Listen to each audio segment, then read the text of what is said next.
Yeah. So, you just came out with Genius, right? Yep. Yep. How was that? It's good, man. It debuted like #3 album in the country, #3 rap album in the country, #12 R&B album in the country, man. Nice. So I was really proud of that. But, I'm never satisfied. I'm looking for #1 Right. all the time because I don't think that there's anything in hip-hop that's like that album.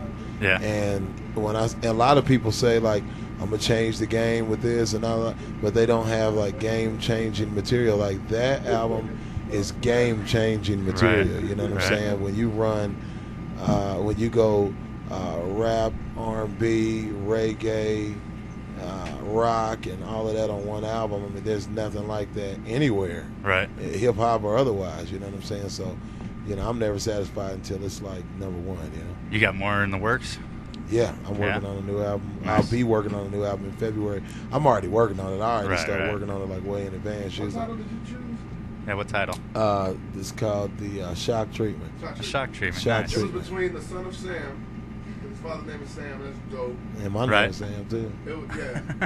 Son of Sam was between,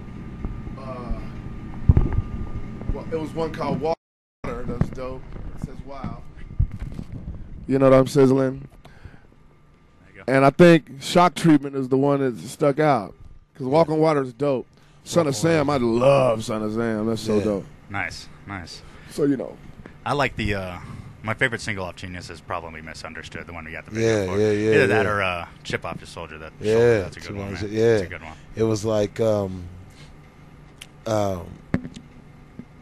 I produced both of those, you know what I'm saying? Like, I don't play anything, so I have my producer, like, play all the stuff, but Michael Seven Summers, but, like, a lot of those ideas that come out of my head, man. I really like being able to put it together like that. Misunderstood. I was actually watching an infomercial about the Munsters. Oh, yeah? Yeah, The and show? it's like, yeah, if you listen to Misunderstood, the instruments are like a lot of them are similar to the instruments in the Munsters, Oh, like shit.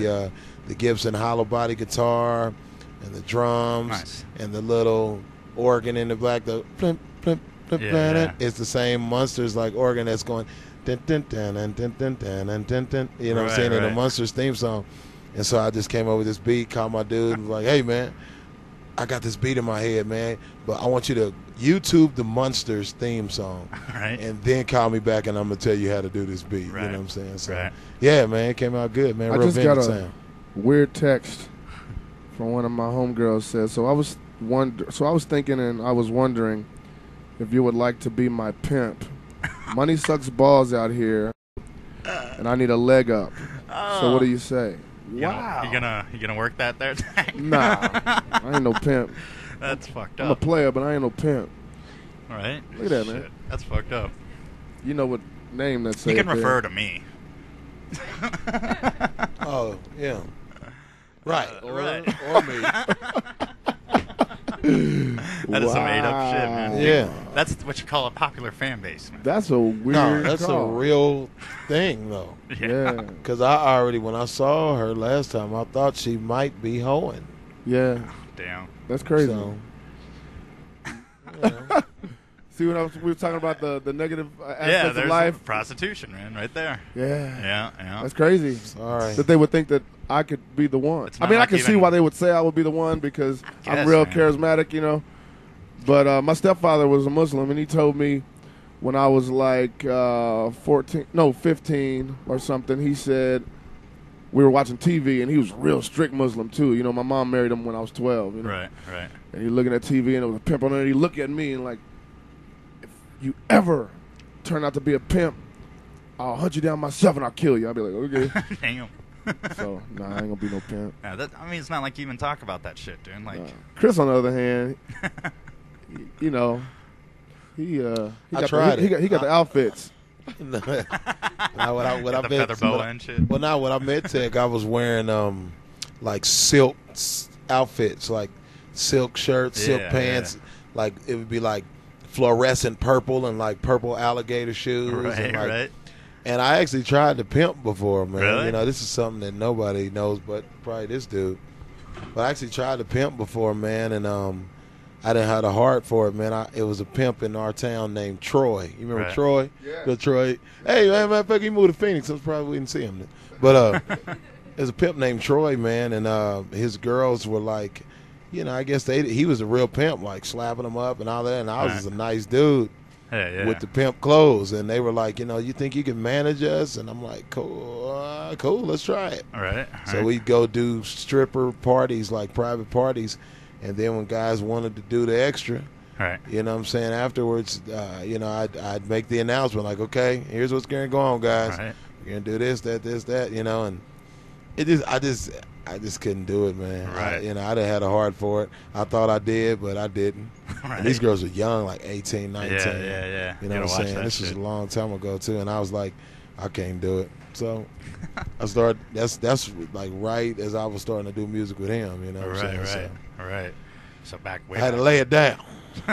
Nice, for sure. So what's going on? Any compilations you guys working on with anybody? We just finished his album. I mean, it just came out. That was the last thing we did. We did my album, and we did Big School, Monster-rific. Yeah.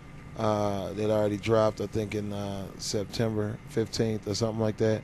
Nice. And it's out, and we're going to jump in the studio on Cut Calhoun's album. Nice, yeah. And then in February, I'm working on my album, which is supposed to be going overseas at that same time, so I'm not sure how that's going to work. But we did K.O.D. while we did the Rock the Bell. So yeah. How did Rock the Bells turn out? I didn't get to see that one. It turned out pretty good. It was like what I said about it is like we were playing on somebody else's playground. Yeah. That wasn't really our crowd. Yeah. You know what I mean? It was some of our fans there. Yeah. It was. That's right, you were there. Yeah, in some of the cities, you know what I'm saying. Here, it wasn't too bad, and I love Red Rocks when we performed in Colorado, Red Rocks. So, it was cool though. I think we gained fans. It was a little bit strenuous and a little bit different than what we normally do, like just going out on the weekends and coming back and recording during the week, and then flying and going and doing this. So, it's a little bit different than what we normally do because we used to like show after show after show after show, like every night. Right. You know what I'm saying? So. Slightly different than what we did, but I think we gained fans because of it. I still see people coming to the meet and greets, and I go out after the shows and sign autographs, and they have Rock the Bells T-shirts. So nice. I think it was beneficial, though. I think it opened the doors to a lot of new listeners for you guys, yeah. For sure. So one last question, because this was curious. You guys played at Red Rocks with Murs before Rock the Bells. I think it was like maybe a month before Rock the Bells or something like that. I don't know. We did two shows at Rock the Bells. Remember? We did 2 that year. What? It was ours. It was ours. Yeah, it was your show. He went on tour with us. Yeah. And then Rock the Bells. That's right. Psychology 101 tour, right? Yep. Yeah. So everyone was asking me, because I don't know if you guys can remember, but at that Red Rock show, Cut Calhoun couldn't, like, you guys kept going on the announcement system being like, well, Cut Calhoun, please. We couldn't find him. Really? We couldn't find him. We couldn't find him. He disappeared. He was off the grounds. Right. With a chick. Yeah. We couldn't find him. And we was mad as hell because everybody was waiting out there. Yep. Everyone was like, man, this is just a joke. They're just fucking with No, we couldn't find him. It was an argument backstage. Right? Yeah, it was. As soon as he walked in, he had to be ready and everything. We went straight on. Right. Shit. Well, you turned out well. It was a good show. Yeah. Thank you.